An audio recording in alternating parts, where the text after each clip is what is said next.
broadcasting on the DVC to all points unknown. If you're within the sound of my voice, you're listening to Welcome Home Podcast on the DVC.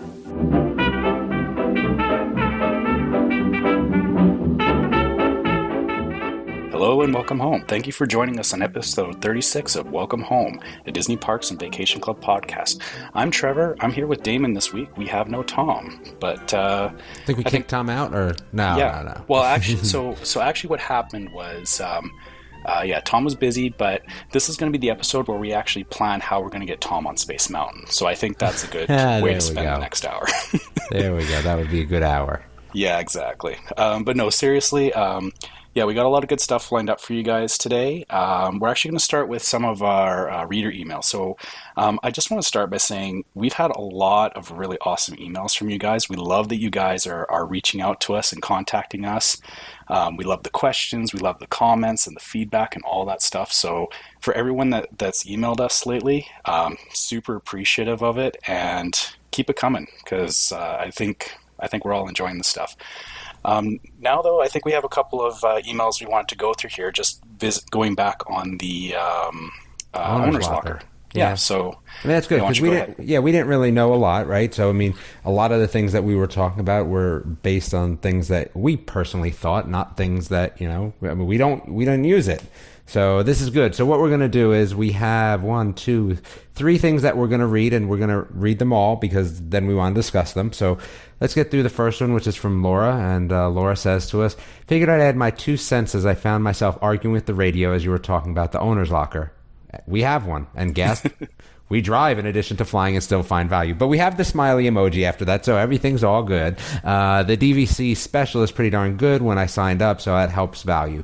We usually fly once a year and drive 4 to 5 times a year, which, man, that would be great if that was me. We occasionally stay off property, too, and owner's locker some great off-property delivery. You keep comparing Walmart costs wherever these are full quantities. No one wants to buy a box full of Ziplocs. Okay, I mean, maybe I do. You don't know what I might need Ziplocs for. Coffee filters, laundry detergent, etc. I have about 5 to 10 of everything I ever need in the locker. That keeps me from dropping a bunch of money there to end up with a ton of extra stuff I need to pack home or throw away. Plus, have you been to the Walmart on 192? All right, I'll agree with that a little bit. All right, we went last week for a recent stay, and it was a zoo. I'd rather pay $100 not to do that again. Again, smiley face because, yeah, okay, we might be there with you. We're a family of 5, so when we stayed at the 1-bedroom in Boardwalk in May, we had our blow-up mattress and bedding for my son since there's only bedding for 4 at Boardwalk. 1 bedroom. I keep extra beach towels and a thin blanket, which comes in so handy. We usually fly once a year and do short trips driving. It's still a good value. I don't have to remember the little stuff I always forget, like moleskin or nail clippers. The website has a place to record inventory of what you have. Plus, it actually saves us the space in the car. Since we're a family of 5, we pack a lot, and having the locker keeps odd stuff that would take up space in the car. We have just enough space to keep... I'm tired. We have space to keep the 3rd row in our SUV partially intact, giving the kids some space. Again, I would spend the delivery fee 5 times over, don't tell owner's locker that, to give some room and not have 3 kids sitting in 1 row fighting over space. All right, so that's our first one, but we're going to, again, read them all so then we can discuss them. Yeah, so here's the next one. So we got Shannon here. Shannon wrote in, we got the owner's locker last year and absolutely love it. My husband, like you, didn't see the value, but he quickly changed his tune. We go to Disney 2 to 3 times a year, and we were driving 3.5 hours a day. Could we save money by bringing these items every time we go? Probably, but I think you're missing the true value of the owner's locker, time and convenience. In our owner's locker, we keep all our toiletries, shampoo, conditioner, toothpaste, etc., so every time we go, we don't have to worry about any of these things. That's actually a good point. We're always shopping for those things every time we go, so I can see that. I also have a good hair dryer and straightener in there. Again, not having to worry about remembering these things every time we go. We also have things for the kitchen like coffee filters, coffee mugs for when we're in the studio, etc. Stuff for our toddlers such as toys, his crib aquarium for nighttime, crayons, etc. Since he hasn't seen these toys for a few months, they're new to him. So yeah, I guess, smaller children, I guess, is a bit of a different story too. This is great. We haven't thought about any of these things when we were talking about it. We also keep ponchos and compact umbrellas in there as well. The container is large. Well, it's large enough. After our first visit, it was about half full, and we had added and taken away things each time we go. and now it's fully packed. Packing is much easier because we really only have to worry about our clothes and that's it. To me, it's worth every penny. Plus, I have the products I like and are used to without having to remember, did I pack that? So a lot of good points in that one as well. And I think we got one more here, right, Damon? Okay, yes. All right, Caitlin. So, Caitlin says, just listen to episode 35 and want to offer my take on the owner's locker. Basically, I am in love with the service. It makes my Disney life so much more peaceful, and I think it really makes DVC feel more like home for us. I can admit that's probably not for everyone. Some of the reasons that it works for us are, we went to Disney World last year. A lot last year, 7 times on one annual pass. Again, I'm jealous. And so we do the locker plan with the unlimited deliveries. We fly down and usually don't rent a car. We have a toddler. Toddlers require more stuff than adults, agreed. Like diapers, pool toys, bubble wands. Again, that's another good thing if you actually, well, I'm not going to even start. All right. So I thrive on being prepared. If I need, something, then I don't have it. It bothers me. I hate waste. Again, throwing away. Gotcha. We usually stay in studios, which have less equipment supplied in the kitchen. And well, I'm just not all that concerned with expiration dates. Okay. I like that. We often fly Southwest, so when we do, we'll have one of our free check bags be a cardboard box of things to restock the locker with whatever ran out last time. Magical Express means we only have to get the box to the airport, and then it'll be delivered to our room.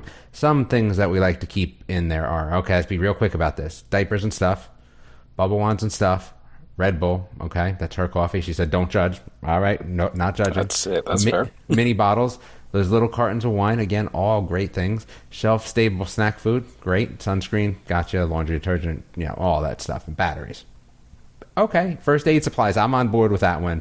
And over-the-counter meds. All right, so that's kind of what we have there. So now I guess we can talk about it a little bit. Yeah, so one of the themes I'm seeing a lot here is that it definitely does make a lot of sense if you do have younger kids, because being that my kids are older, I kind of forgot about all these things. And I guess I'm sorry to our listeners is that, having an older kid, we do travel a lot lighter. So I mean, your kid's not all that old. I mean, but old enough that we're not carrying the cribs. And see, for you didn't go, like, I went through these times, right? Like I was already DVC when I had, my daughter's 8, right? Like, I think I've been more than 5 years. I don't even remember. But so let's call her. No, actually, and you know what? We think we were still DVC when she was a baby. So I went through this. So I'm going to go through myself and talk about what I think, and just interrupt me, Trevor, when you feel necessary.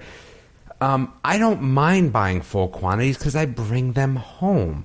I don't know how anyone else ever feels when they come to their house after they've been vacationing, but I always find I don't have things that I wish I had, extra snack food, Ziplocs, laundry detergent. So I don't mind that, right? I mean, for me, I don't mind. And here's the thing.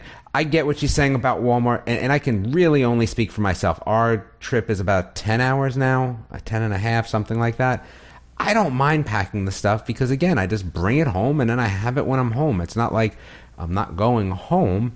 We have 5 people in our family as well, but having a minivan over an SUV, I think, is killer because we also have an SUV, right? And we had to travel once down there with it, and then I start to understand. Having the minivan, I don't really worry about that stuff. Now, the thing, though, that Laura says that I will agree with, what I think is great, is, she says she had the blow-up mattress and bedding for her son. Man, I wish I thought of that because we used to bring down a cot with bedding and pillows, and it was tough. I also feel like we're super packers. I'm not disrespecting any of our listeners, but we're like super packers, and we also have the thing on top of the car, so we used to bring our strollers with us too. So I could see, having extra space because we have the minivan as well as the car carrier on top when the kids were little. Now, we don't have to take the car carrier now because the kids are older. So, okay, I'll give her that. So, and I'll say this too, is that, being a super packer is definitely a skill. Like, I'm not a great packer, but my wife plays Tetris with the luggage. Yep. Mm-hmm. So I get that. If you can pack efficiently, absolutely, you can take a lot more stuff that way. I'm also kind of the opinion too that I buy things that I dedicate specifically to my trips. So I don't do that. Yeah. So I'm always buying things with I bring it on like 3 or 4 trips as long as it's not something that has an expiry date to it. I can see that point, right? Yeah, I mean, I definitely can see that point, but I just don't do it. And again, for whatever reason, I just, there's never really been a time where we've been like, wow, we don't have enough room because of the extra thing on top of our car in the minivan. So, I mean, I get what she's saying. All right, let's see. So Shannon, for me, they're driving a little bit shorter. And as crazy as it sounds, I feel like if you're driving shorter, it's almost a better idea because you're almost, I don't know why, but if I could get it, right? Like when you're packing, like you're like, oh man, I got this big trip. Right? Yeah, it's like, I got this big trip I'm doing. Like you kind of pack a little differently than if you didn't have a big trip, right? If it was a shorter trip and I just roll out there, I think I would tend to forget more stuff if it was closer, because that's what happens. Dude, I think our last 2 trips to like closer places, my wife forgot pajamas, my son forgot pajamas. I think one time I forgot underwear and had to go out. Like, so I get that part of it, and I almost think, like I said, that's maybe even better than people that are coming from super far because you're just planning differently, right? Yeah, it's a lot more casual, right? You're just like you said, you're just I'm going out there for the weekend, but you've got everything, right? It's kind of that same thing as me, is making sure that you've got that stuff dedicated. See, you know what I love about what Caitlin said though, is that she's talking about like the Mickey bubble wands. Man, how awesome is that, right? Because I never thought about that. All right, so I have an owner locker. There's going to be this 5-year period where like I could buy something for the parade. They use it at the parade, and then it comes home and gets broken. There's no doubt about that, right? So you get it for the parade, or lost, or usually for us it's broken, right? So you get this for the parade. They go to the parade. They fall asleep. You kind of like hide it a little bit, and then you put it in the owner's locker. Boom. Next time you roll there, great. The other thing that I would agree, again, Caitlin, you've hit some things that I definitely had some problems with. Band-Aids. Man, we forgot about Band-Aids, and then you don't want to go buy one or like something like that. Yeah, I agree with that. Waste-wise, again, for me, it's about bringing it home, because usually what ends up happening is that we have 2 of the gray plastic bins from Walmart that we use specifically just for food and stuff, right? Like those would be those things that we're talking about, the owner's locker, right? Those are our owner's lockers. They just happen to come with us, and we have them. They're so perfect for the back of a Honda Odyssey that like they fit and create a little bit of a platform in that back area that allows you then to pack your suitcases on. Like it's absolutely perfect. So again, that's how we get through. And then what we do on the way back is that half of it is probably gone, right? Usually that's what happens. We have 2 of these gray bins. Half of it's gone. The other half's not. So we fill it with like let's say things we bought. And then the half, we kind of stick back with like, hey, we had extra Pop-Tarts. Well, we're going to eat Pop-Tarts when we get home, right? Like there's no problem with that. So listen, it's not for me, I don't believe. But I'm not going to say that it's not for everybody, but it's not for me. I have a game plan. It's my 2 gray bins. They're labeled Disney, right? They work out extremely well. That's what I do. My wife sometimes talks about lotion or things like that, but she's also, she doesn't need the good hair dryer, but that's just her personally, right? So I get the people that like to have those things, there's things that I like to have. They're just not big enough that needs to, necessitate an owner's locker. But I agree. And there's been times where we've also forgotten nail clippers. You know how horrible it is to forget nail clippers? You don't think it's a big deal. It's horrible. To find them down there sometimes is we also had the point made too, the things that you want, right? Like I guess I could go buy things like Band-Aids and nail clippers, but I do, it sounds crazy, but you're kind of picky about that kind of stuff, right? Like you're used to having your own. I like certain kinds of stuff, and you're right. You might not find them there. And you especially have a different time. I mean, it might work better for you, right? Because there's stuff you just can't get in the States, but you could still bring over the border. And that's absolutely a good, valid point too, is that, there is a lot of stuff that it's the same stuff I can buy the same thing in the States, but in Canada, there's different brands of it, and it does things feel and behave differently. So, I could see myself using that if I was going down there more than I was, because we're only going once a year. That's the thing. Yeah, we're planning it as that big trip, right? So we're in that mode of we're thinking about our packing, and we're making sure we've got everything in our suitcase, and we are bringing stuff home too. But like I said, it's just not quite enough for me that I can justify leaving the stuff down there yet. Well, and here's another thing too, which I find interesting. Again, I'm going to go back to Caitlin's. I think that she made some great points, right? So she went 7 times on one annual pass, and she talked about diapers, right? I get it. So here's the thing, though. if you're going 7 times a year, you kind of know what size diapers you're going to be packing. And, next time that you go, okay, maybe you'll use the same size diaper twice. And then the next time you go, you got to swap those out. Or this, you go once a year. I have no idea what my kid went from, 3 to 4, or, oh gosh, no, hold on, from 1 to 2 diaper wise. I don't know what, you just don't know. So am I going to pack it up with diapers I'm not even going to use because I'm only going once a year? That's, again, another problem. So I can see it both ways. Like I said, it's a matter of how often you go. But after reading what people have said, my take on it is the following. I think it's really good for a lot of people. Those people would be, and again, this is my personal opinion, is somebody traveling from out of the country, especially if they want to keep stuff that they like, someone that's a little bit closer than I am, and as well, because they're closer, they probably go more times per year. I think that's really what it's about. For me. And yeah, kind of what you said earlier about the game plan.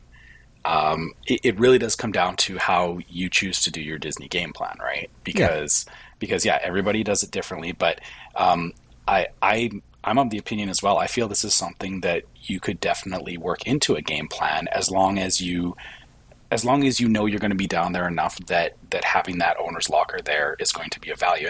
And again, I guess we keep thinking about the consumable stuff too. Is we had these 3 emails. They mentioned a lot of things like coffee supplies. I don't drink coffee, so for me that's tough. Yeah, but yeah, it's like small appliance level type stuff, like also things that they don't necessarily stock in the rooms that you want to have. And she made a point about the studio, right? Because the studio is a different ballgame. So if you're going to see, your value of using the studio, but having an owner's locker and then bring those things that they don't put in there, I see that making sense as well, right? Like, I get that. I'm in a 1-bedroom all the time.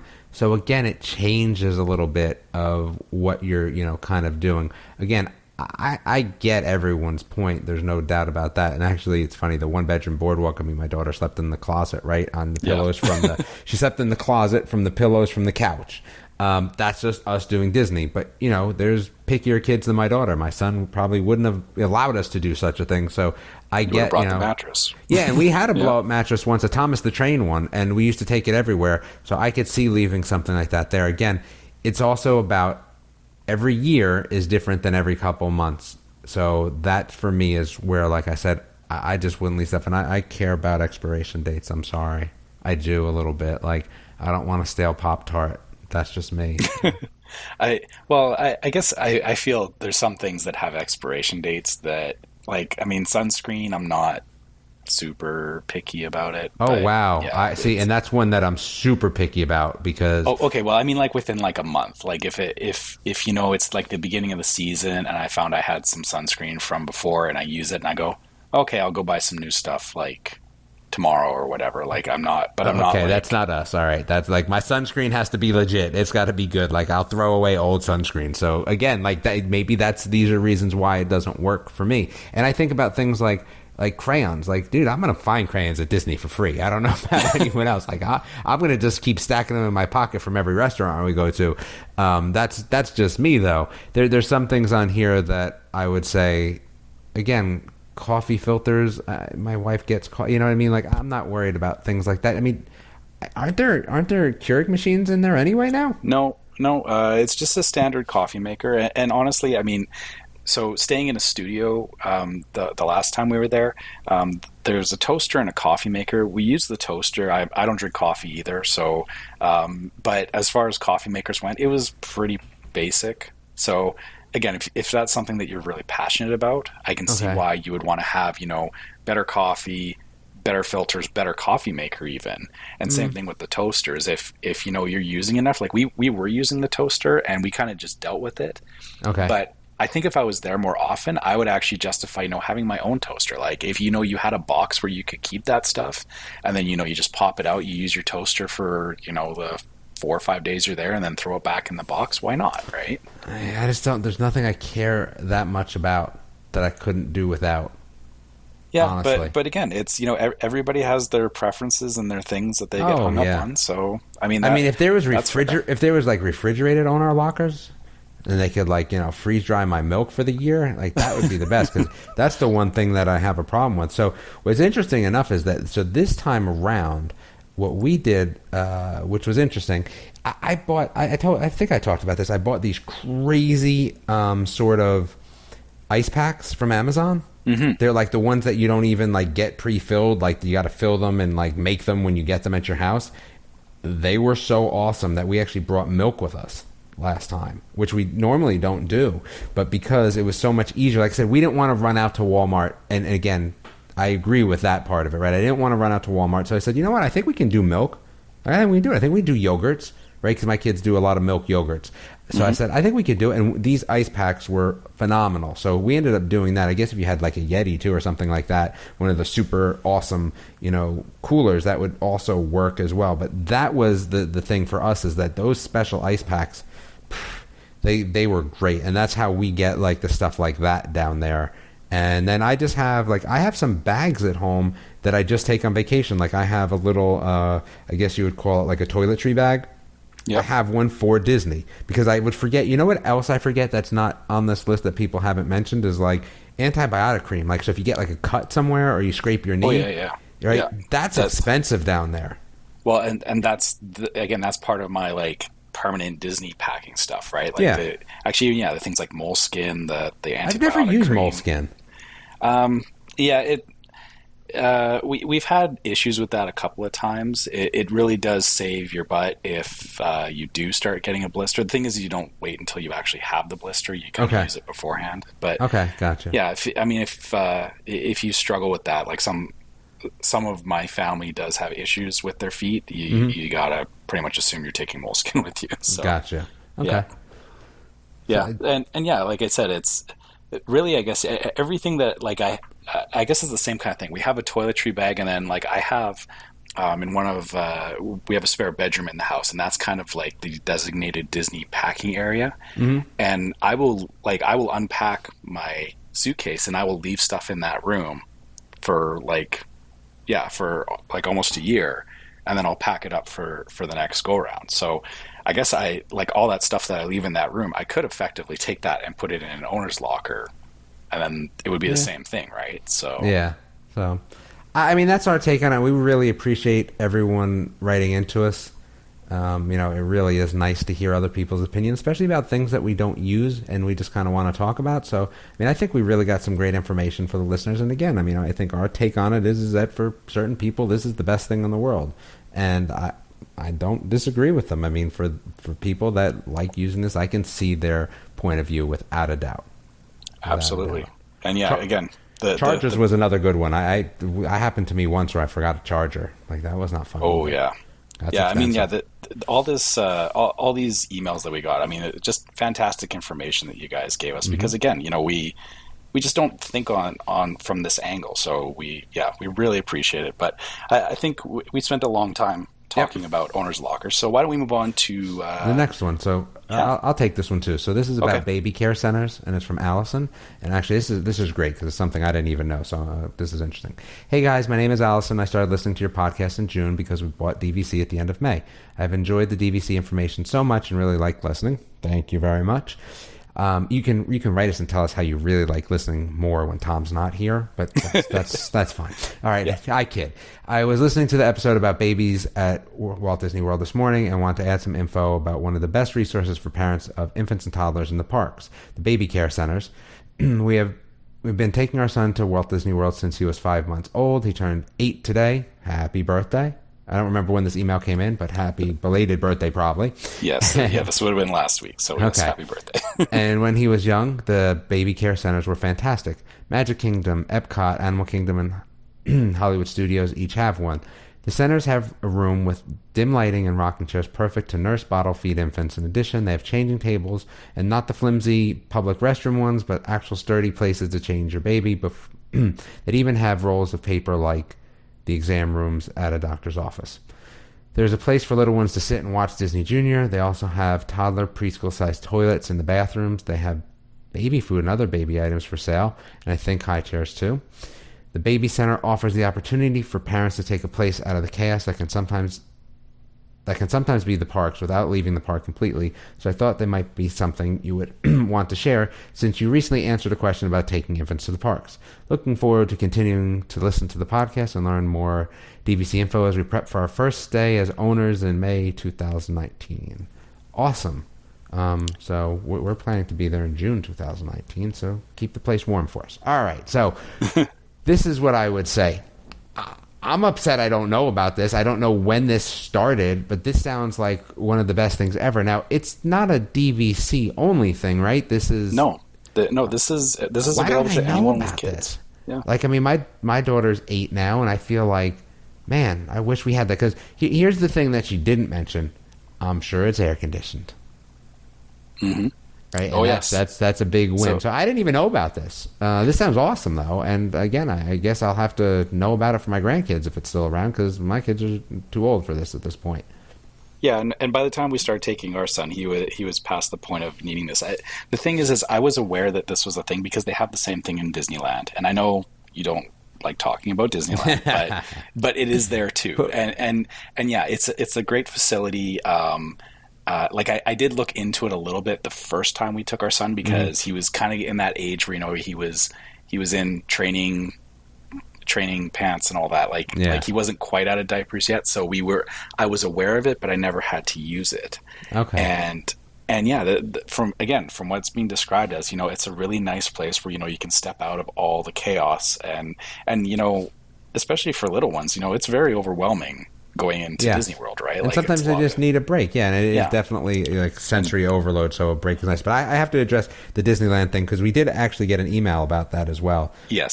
So I jest a little bit about Disneyland. So, again, I've never been to Disneyland, and I make fun of Disneyland, but in a way that just is more kidding than anything. I plan on going to Disneyland, and I'm sure it will be great when I get there. I just don't, in my head, think it's going to compare to Walt Disney World, so I kid about it. But that all being said, I don't hate Disneyland. Trevor may be right that he just don't care to talk about it, not hate, but I don't care to talk about it because it's not in my agenda of things to do anytime soon. I'll look at it the same way that I looked at the Void for you. Is that I knew you were going to like it. Yeah. But I also knew you were skeptical, which is absolutely fair, and I feel you'll be the same way about Disneyland. It will have its own things that will appeal to you, I'm sure. Yeah, no, I'm sure. I mean, if I see famous people there, then that will be more appealing to me. So yeah, there's that too. But yeah, it's definitely different, and I think you'll have a real hard time riding Test Track after you go to Disneyland.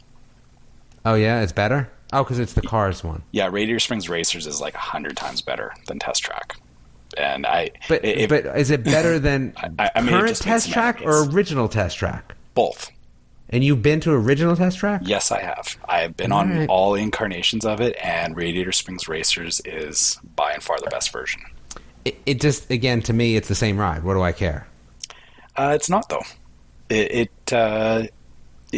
Like I said, when you go, you'll see it. It's different. This is 4 years away, probably, mind you. And it's the same. It's the same type of ride, but it's not laid out the same as Test And now, Track. like, I don't even need Mater's thing because I got the silly alien saucers. Yeah. So I guess we kind of got off topic here, but yeah, we did. Yeah, to go back to the baby care centers is sounds awesome. Yeah. I'm glad Allison brought that up because again, we have older kids, and actually it's funny because Tom's not here, and this is actually the one thing that Tom would probably find a lot of value in because he's most likely going to be using the baby care centers here for the next couple of years. Yep. And so yeah, maybe that's something when he gets back, we'll have to let him know that on his next trip he has to do a little bit of recon for us on how these things are actually set up. Because, yeah, that would actually be interesting. Yeah, because it's they're meant to be out of the way. They're meant to be somewhere where people don't notice them because they are supposed to be quiet. But then also because of that, I'm pretty sure we've all walked by them and have had no idea that they were in whichever location. Well, that's how I feel. That's how I feel. Because again, I felt like I would have used these. So, all right. So we have some DVC info next. Yes, we do. I guess I'll take this one. Sure. So DVC receives a timeshare license for the Riviera finally. So on July 17th, 2018. Disney received a timeshare license from the Florida Department of Business and Professional Regulation to sell DVC points for the Disney Riviera Resort. Riviera will become the 15th DVC resort in the system and the 11th located at Walt Disney World. So this allows Disney to sell a very large number of timeshare weeks, 17,391 to be exact. And that is the equivalent of 341 vacation homes. So that gives us a good idea of exactly how many rooms will be available at the Riviera. Although this tells us how many vacation homes they will have, we still don't know anything about the mix of the accommodations in the resort. So for those wondering what we're talking about, is that's the difference between studios, 1 bedrooms, 2 bedrooms, which are all different sizes of rooms. And so like a good... The coup de grace, right? The 3-bedroom Grand Villa. Yeah. There also may be those as well. Although, bit of speculation on my side. Fancy. I don't know if there's going to be 3 bedrooms. I have to wonder if they'll only go as high as 2 bedrooms at this resort, because it doesn't feel like there's a catch. Like the other places that have the 3 bedrooms, like it's like the Polynesian, the bungalows, right, or the tree houses. Like it's kind of a special thing. So well, you saying that the Riviera is not a special thing? But it's just a building, though. I don't see. Like, unless it's going to be like a penthouse type thing, I don't know. I mean, you're saying you don't care for the theme? Well, I just don't understand it. It just doesn't seem. There's nothing exciting about it to me, or at least nothing appeals to me, I guess, is my issue with it. So I don't. So I mean, is the Riviera more like? Is it going to be based on like Mexico Riviera? Like, I mean, like. What, like, that's the question, right? Like, so when they say Riviera, right, really we're talking about a word that is the coastline. But like, are we talking about like the Riviera Maya, right? Like that the one that exists in Mexico? I mean, are we talking about, Riviera in, Italy? Like, where are we talking? Like, what do we mean by Riviera? Well, if I had to guess, because of the fact that the Riviera literally shares the same lake with the Caribbean Beach Resort, I'm thinking it'll be closer to like Mexico Riviera. I would agree with that. I mean, I would love if we were talking about the Italian Riviera. That would be super awesome. But yes, I think I'll agree with you there. I don't know. I mean, like when you talk about the Riviera, I think what you're talking about is fancy, right? I mean, if I was to make some sort of assumption, so when we're talking about fancy, why would there not be a 3-bedroom fancy? Fair. I've always felt that the 3 bedrooms always had more of a, not just fancy, but also a theme to them, I guess. And to me, I just don't see what the theme is here yet. So it doesn't. Give me one that. All right, I'll give you the tree houses, right? I'll give you the Polynesian, but what there are other 3-bedroom places, right? Like, where are the other ones? And honestly, I don't know, because none of the other ones. Where the hell is Tom? Yeah, Tom would know this. That would be something that would be interesting. Well, the Floridian has them, right? Yes, you're right. Yeah, they do. So I kind of feel like it's like that. I mean, so I don't know. I mean, that's kind of what I feel like. All right, so I have the list here. So Animal Kingdom's got them. Bay Lake Towers has them. And again, that's the same thing. Right? Like Bay Lake Towers has Grand Villas. So, I mean, what would be any different than that? I guess nothing. And I Copper Creek. I agree. Okay, it's purely my perception of these resorts, right? Saratoga. I could keep going here, but go ahead. All right. Yeah, I guess I just, like I said, I still just don't know what the Riviera is supposed to be. Kind of the same question you asked. Is what theme is it supposed to be? What is it supposed to be like, right? Yeah, I mean, I guess if we're talking about the Mexican Riviera, I mean, it will be, it will be fancy. I mean, Riviera in general, no matter which one we're talking about, to me, exudes fancy. And again, you'll be on the water, is my guess, right? Like, obviously. So, I mean, fancy water, and that's kind of what, I think we're going to get. I mean, here's my thing. I'm actually excited for this because, in general, I thought that the Caribbean was a place that I was going to love, and I didn't love it, but based on silly things, right? Like, well, not silly to us when we were there, but like just distance to bus. Yeah, like distance to bus is like a killer, right? We won't have that problem there. I like that sort of food, so I look for things like that. You know what I mean? Like from that standpoint, I think I'm going to enjoy the Riviera. We're talking about it's going to be at a time where I probably will buy more points if I don't buy,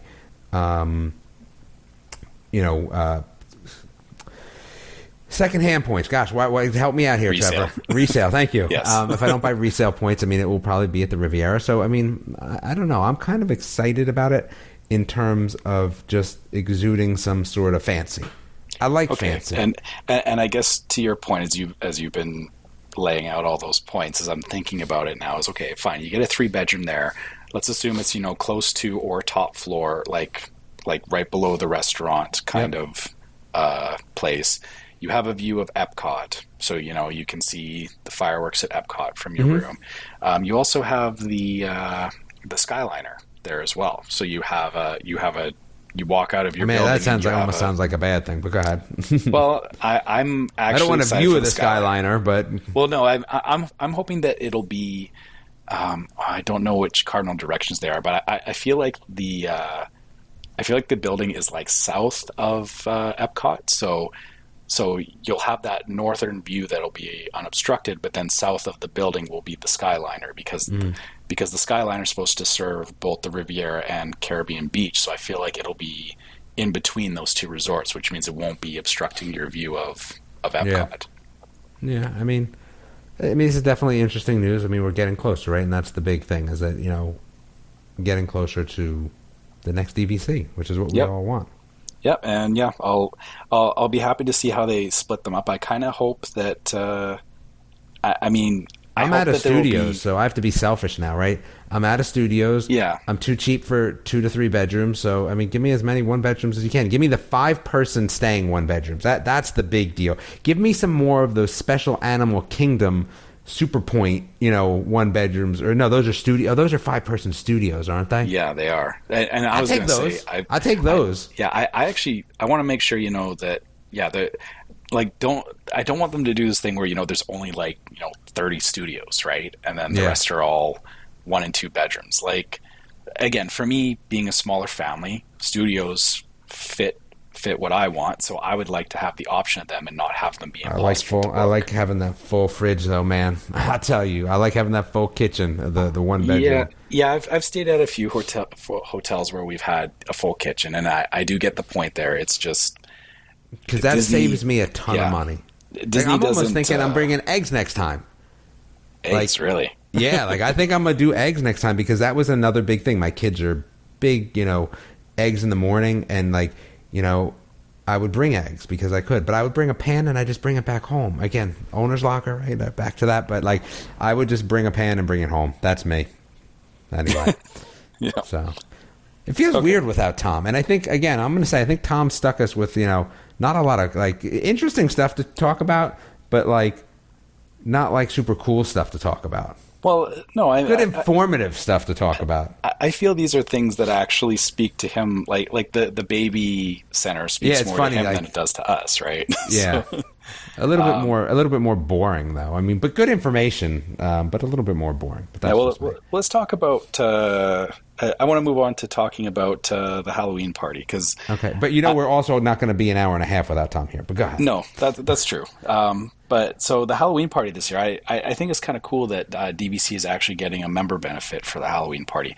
It sucks because I can't use it. This would have been awesome last year when we were going. Would have been awesome when I went too. Trust me. Yeah, but they're actually allowing DVC members entry into the park at 2 p.m. on Halloween party days. So normally they only let people in at 4 p.m. if they have a ticket for the party. But if you have your DVC member card, you can go in, and so you have to have a ticket for the party. So what time do they close the park to regular people? I believe it's 7. Yeah, it closes at 7 p.m. to everybody else. So that gives you So how does this help then, though? So how does this help, right? So if people are already in the park anyway. But right? It basically so when do they kick people out of the park that aren't part of the Halloween party? At 7 p.m. But like I said, usually for everybody else, you can get in as early as 4 p.m. But if DVC you just members, have a ticket to Halloween party only. Yes. Yeah. but DVC members can get in at 2. I get it, but like, am I really going to have a day where I don't have a ticket? Like, if I'm going to the Halloween party, I mean, am I really...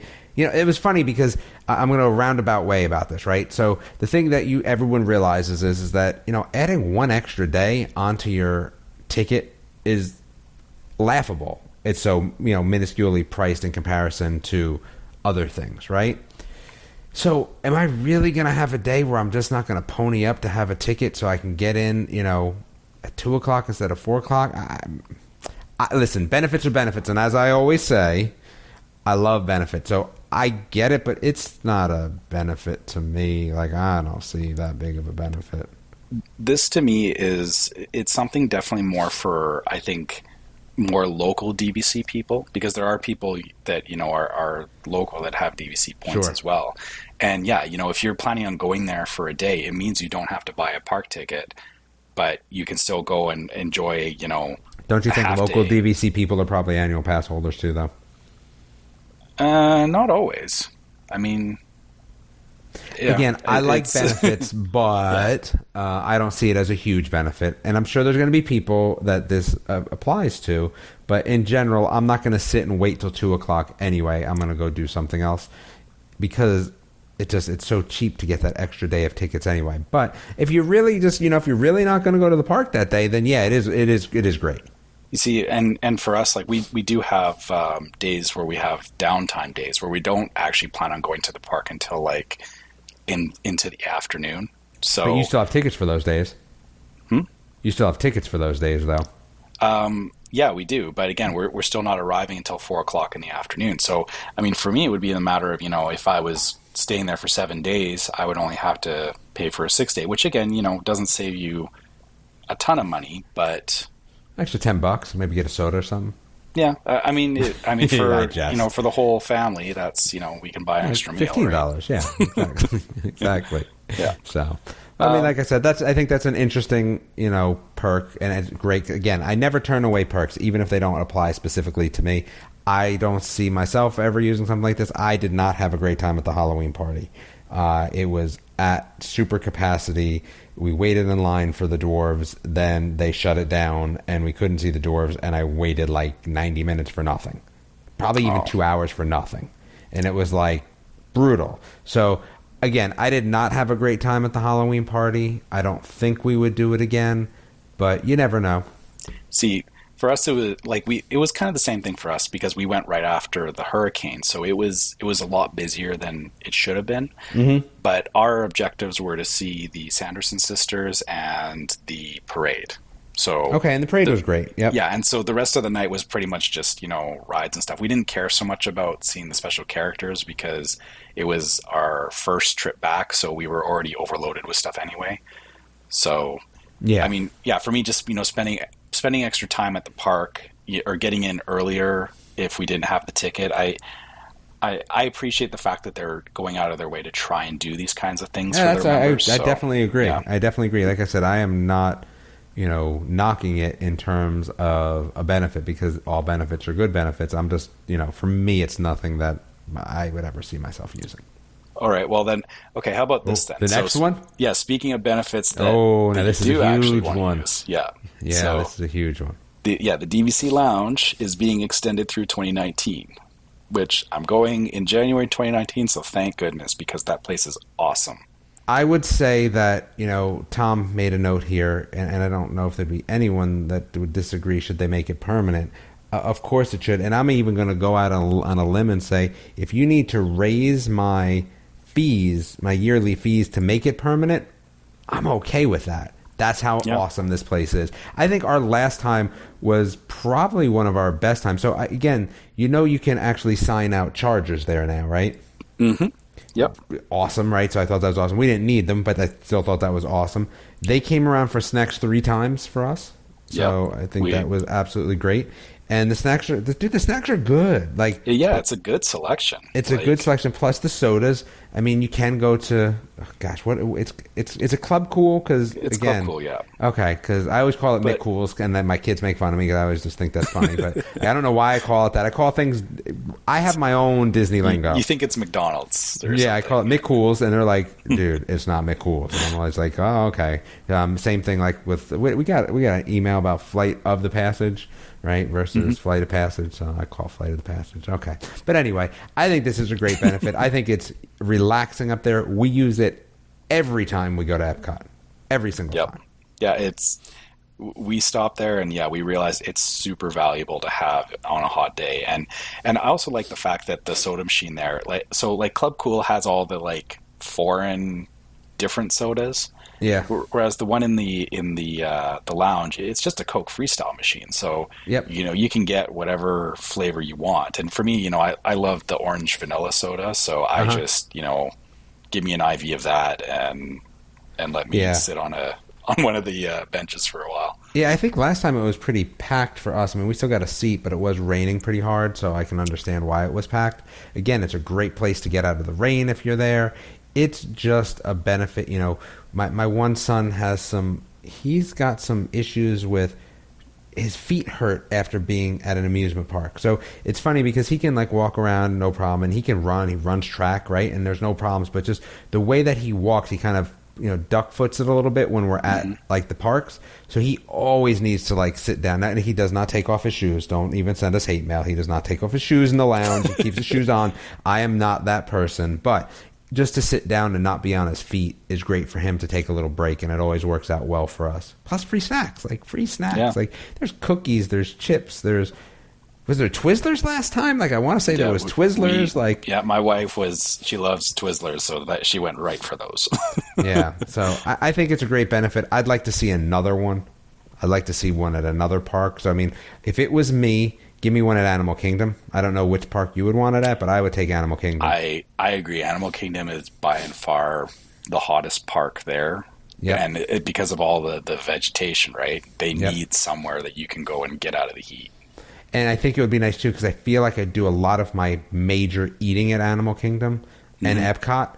So, sometimes after you eat, you're like, I can't really do a ride. Like, I need to, take a little break. And I think that's a great spot to take a break when, you've put a full meal in. Let's put it that way. Yeah, I think what we established last time is we're gonna kind of make this a tradition of we go to Garden Grill in the Land. Okay. And we have the meal there. We've never eaten there. Maybe we've eaten there once, but I don't remember it if we did. Yeah, it's the good like home style. Like they just bring you a big skillet full of like beef and mashed potatoes and all that kind of stuff, right? And then you do all that, right? And then you walk out of there and you walk over to the Imagination Pavilion and you just sit down and chill for a while you digest your food. So yeah, I think, like I said, this is one that I don't think anyone really has any problem saying that they would like to keep around. If anything, we'd like to see it permanent, and we'd love to see another one. I feel that Disney Vacation Club has to do some negotiating with Disney as a whole to get it. Yeah, and I hope that they're hearing their members say yes, please, more of this. And yeah, absolutely, this should be permanent, and there should be more of them. I agree. I agree. All right. Well, next on the agenda, what do we got? Food, right? Yeah, this one I don't really. Dude, this is the one I told Tom he better add. I'm all about this. Well, but I guess I'm not a big fan of fried chicken, so. All right, I'm going to take this one go for solo. It. All right, yeah, this one's yours.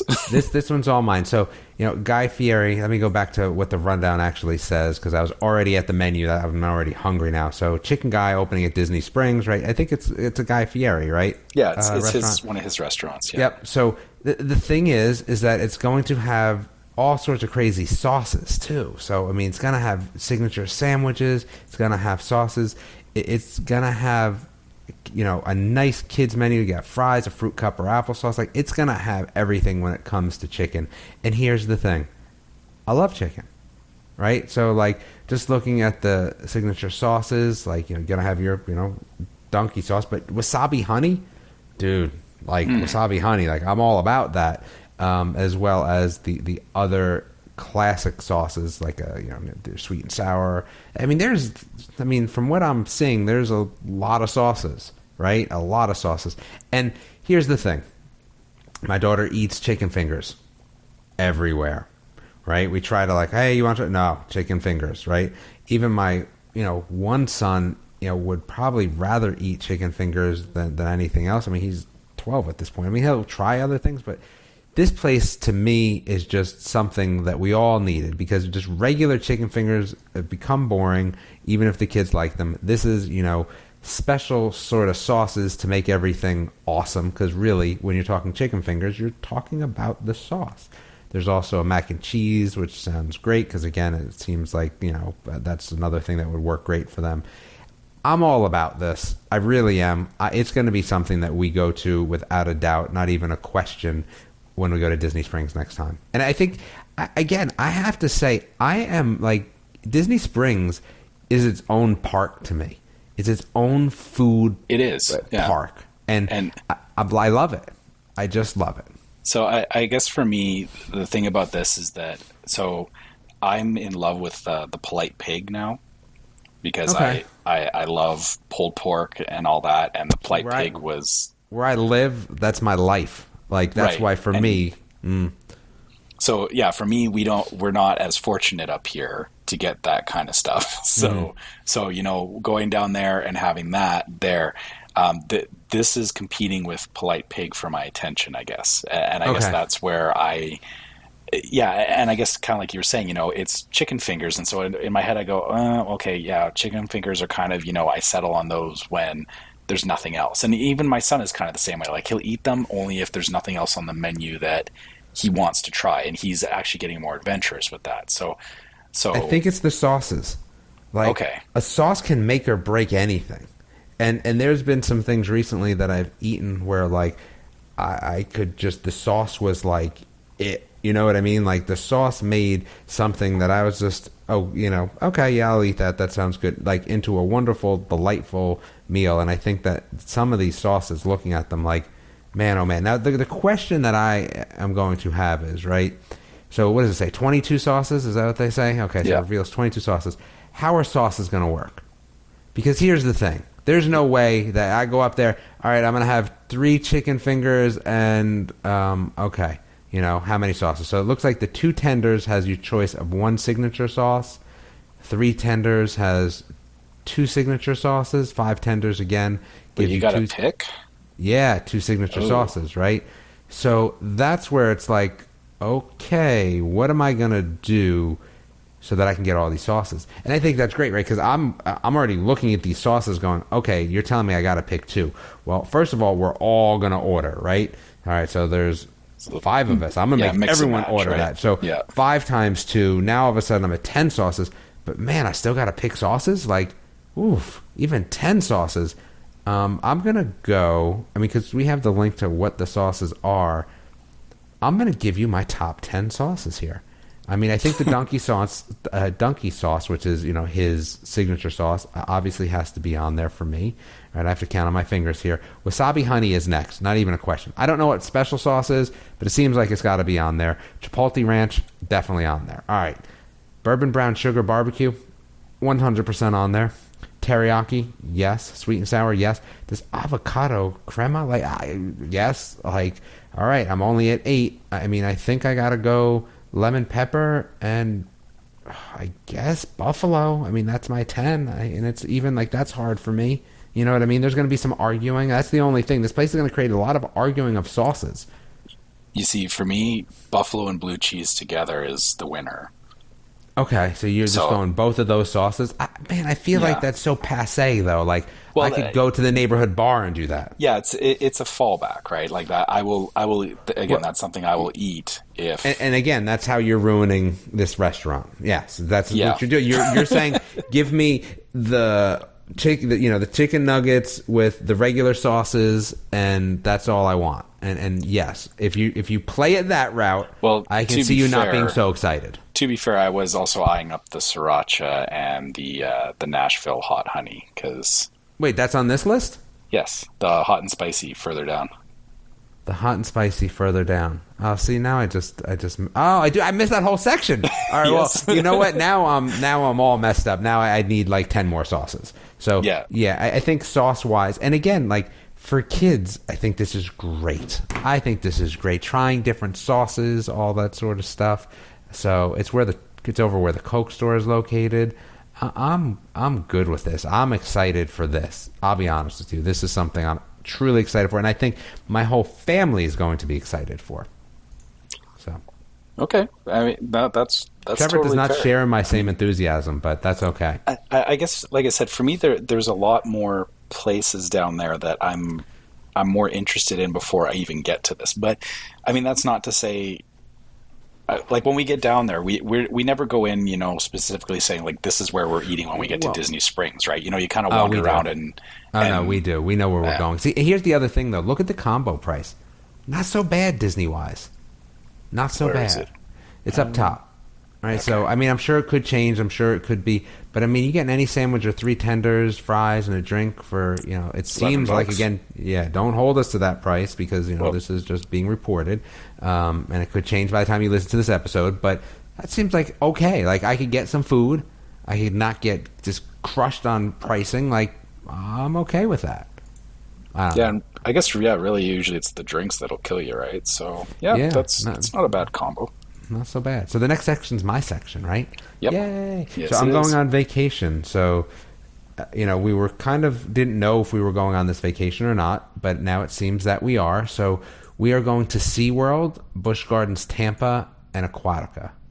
So we're leaving on, so let's see, this will come out Monday, and we're leaving that Saturday. So if you have any must-dos at any of those locations, please email us because I'd like to hear them. I was talking to somebody today that said something about some sort of otter show, but then I looked online and I didn't see it at SeaWorld. The only bummer is I don't think Infinity Falls is going to be open, and that looks like what could be my new favorite ride of all time at SeaWorld, which is like this lift sort of, it's like Cali River Rapids, but it lifts you.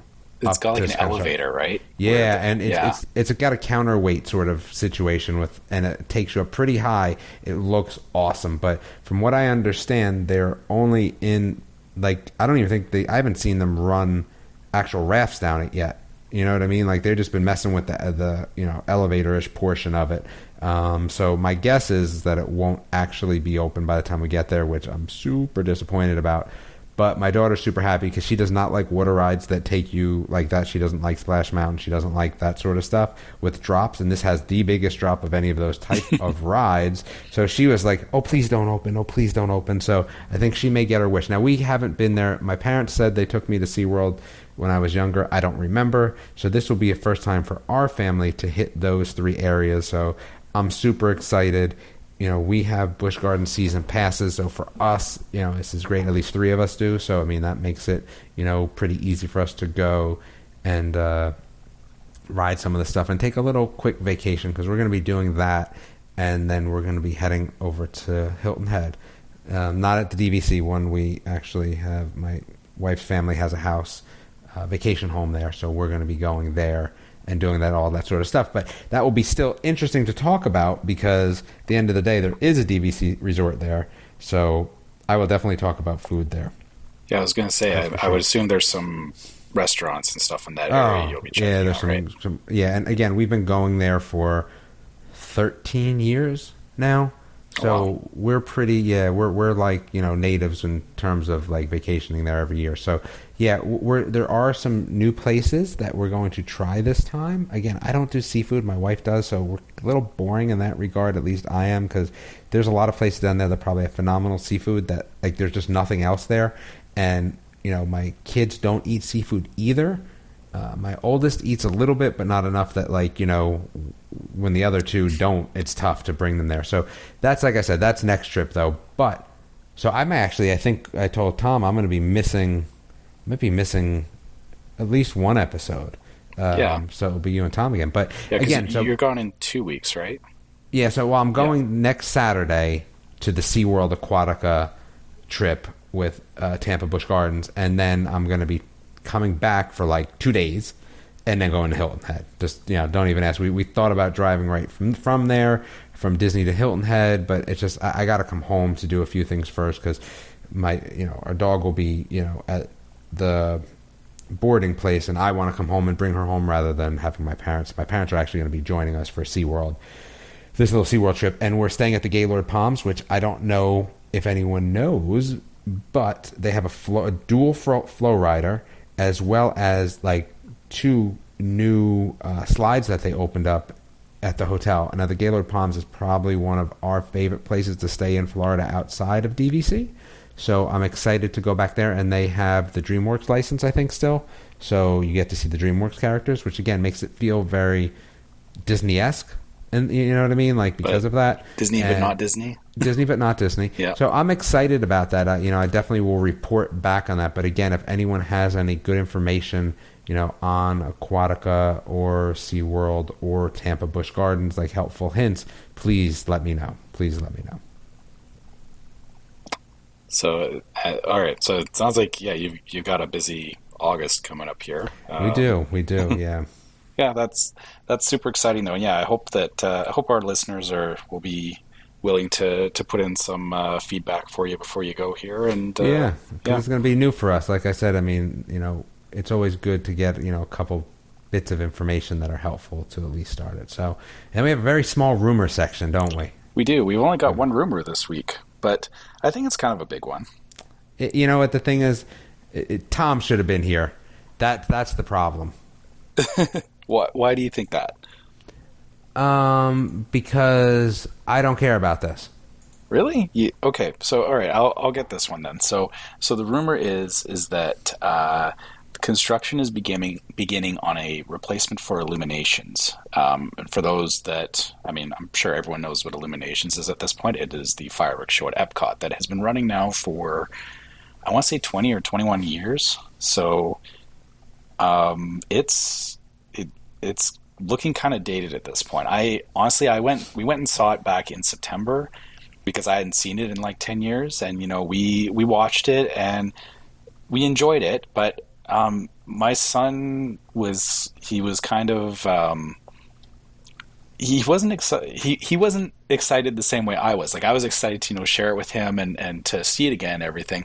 But then as I was watching him, and as I was watching it, I kind of realized that it is dated. It really is showing its age, and I do think it needs a replacement. Not even necessarily a replacement, but it needs some upgrading. It needs to be brought into the 21st century, so to speak, because like the globe and everything, it just like the images aren't very crisp when everything else we have now. You've got like high definition projectors and just a lot more technology available, and it really shows with Illuminations that the technology hasn't evolved with it. So yeah, I'm not sad to see it go, because I feel that you can't hold on to things forever, because it does need to eventually be upgraded. Things do eventually need to at least get some polish and some improvement to them. But if they're going to completely redo it as a new show, I will be okay with that too. So I guess what's interesting is that some people on the interwebs have commented that Illuminations though is the last show that they don't feel like is selling them something, or is not promoting something for Disney. It's just the show to be the show at Epcot. So, really? Yeah, I wonder, because I thought Rivers of Light wasn't supposed to be like it's. I don't know. I guess I have to actually watch Rivers of Light. I'm sorry, I haven't sat down and watched it because it's another show that doesn't seem interesting to me. Yeah, I didn't think it was interesting. After seeing it, but anyway, so those sort of shows. I'm a nostalgic sort of guy. So, but the shows don't do it for me. Rides do it for me. Ellen, rest in peace. Right, But this, to me, man, we didn't even stay for it last time. I had no interest. It's just it's late. I'm already almost done with Epcot by that time. Because again, the great thing about Epcot and the bad thing about Epcot, the food is phenomenal. It really is. But you get tired. The more food that you eat, you get so much tired. You just get tired. So, Yeah. I mean, I think that's what kind of did us in. And I'm always like, oh, Illuminations, no. I hate most shows anyway. I don't care. I'm going back to the hotel. So this, to me, yeah, I mean, it doesn't matter. They could keep it going on for another 20 years. It wouldn't matter to me. I just hope that, it is a show that truly fits with Epcot. That's the one thing that, Yes. I look forward to is, making a show that fits in with, I guess what you're saying is the new Epcot. Like, here's, again, what I don't want to see is I don't want to see a Guardians of the Galaxy Illuminations. Right? Like, that's what I don't want to see, and that's what I'm worried, and I think maybe some other people are worried about, is that that's what it's going to turn into. Yeah, I guess now that I'm thinking about it, it's like you don't want to turn into, the like what is there? Like Frozen, Nemo. Nemo. You're going to have Ratatouille, right? Yeah, I mean, at some point, depending on how this fits into there, you know what I mean? Like, that could be open. Who the heck knows? Although if they put Figment in, I would be okay with Figment. But... Well, because Figment's not like Figment's not selling you anything. Like, Figment's not making you go watch a movie. Like, I mean, I guess he could, right? Because it's sponsored by Kodak, so yep. I mean, so I don't know. Figment just seems like more of a Disney thing than an anything. He's self-contained to Epcot too. Yeah, I mean, I think like, what if it's a Duffy show? Ugh. I don't hate Duffy, to be honest with you. I know some people. My family hates Duffy. I don't hate Duffy, man. I'm okay with Duffy. Duffy just seems so generic to me. It just doesn't. It seems but like that's the whole point. He's a bear. Like he's a teddy bear, especially for the littler kids that may be scared about character meets. Duffy's Duffy, man. But you also got Winnie the Pooh, so. But yeah. I mean, I guess so. I guess I could give you that. But, the Winnie the Pooh ride is so scary, the kid's probably traumatized by the time in the Humphalumps, and, he's like, I don't want to see Winnie the Pooh, but Duffy's cool. Duffy's chill. Like, Duffy's at Epcot. Like, you're safe at Epcot. Like, it's okay. Well, but Duffy's not even at Epcot anymore because... Oh, yeah, where is Duffy? Just in the other ones? Alani and mostly in Tokyo now, because apparently he has a big following overseas. Yeah, because Duffy's awesome. So... Yeah. I don't know, but as far as stuff that they would put into the show is, you're right. Whatever they replace it with, like I love Happily Ever After, and I love that Happily Ever After is like it shows all of the different movies and all of that kind of stuff. But you're right, that's not Epcot. Epcot is supposed to be like that's what Illuminations is. It's showing. Give me holograms and lasers. Yeah, World Showcase. It's showing the nations and all that. I think if they just took that and updated it so that that the technology they were using, like the stuff on that barge, didn't look, like pixelated and all that. Yeah. And again, they could probably even go further and start using the projectors across the World Showcase, so you get more of a 3D thing going on where things are projected onto the buildings and stuff. I could see them doing something like that. You're right. I hope that they don't just turn it into here's Guardians Frozen and Frozen Guardians of the Galaxy, Frozen, Ratatouille, and Nemo. Yeah. Ratatouille, I feel like is such an underrated movie, but that's a whole nother discussion. Honestly, I've never even watched it all the way through. Watched it on the cruise and felt like, wow, this is actually better than I would have thought it was going to be. But again, the ride doesn't interest me so much because I've already seen it somewhere else. Not that I've personally seen it, but I've seen it on the web. I like new stuff. I'm always about new things. So, yeah, I'm just excited because we're getting that new that new ride system with Ratatouille and with the Mickey's Runaway Railway. So yes, I guess it won't be exclusive to Ratatouille, but I'm excited just to see that new technology coming to the park. So yeah, no, that will definitely be good. That's a ride that I'm looking forward to. So wow, we still were over an hour even without Tom. I find that very interesting. Well, because I feel that there was a lot of stuff to talk about, and it's I think the fact that our listeners had a lot of feedback for us on our last episode. Yeah, I think that was great because it did give us a lot of things to address, and if people want to keep bringing stuff up let me to know us. about, like I said, let me know about my trip, everybody. Let me know. And I said I will have a report when I get back, which, again, may not be next episode, maybe the episode after, but I will definitely have a report, and we'll maybe even talk about Hilton Head a little bit. So, all right, we're wrapping it up. Yep. All right. So let's see. Email address is welcomehomepodcast@gmail.com. Like I said, let us know if you have any questions, comments, concerns, don't like things Trevor said, don't like things that I said, whatever the case may be. You knows how I put Trevor first. But anyway, again, we always like more questions. It's always fun to talk with our listeners, so please send us those questions. Again, like us on our Facebook page. We feel like, for the amount of people that interact with us, we'd love to have some more, Facebook fans. It makes everything better for us. It, keeps us interested in doing this and all those sort of things. Follow us on, any other social media, but, Facebook's really our big one at Welcome Home Podcast. As well, please review us on iTunes. Actually, I've noticed that we have gotten some, a few more reviews. Some of them are funny to me, just in general, what people say. Like, there's one out there that says, I don't know why I liked it, but I liked it, 1 star. Okay.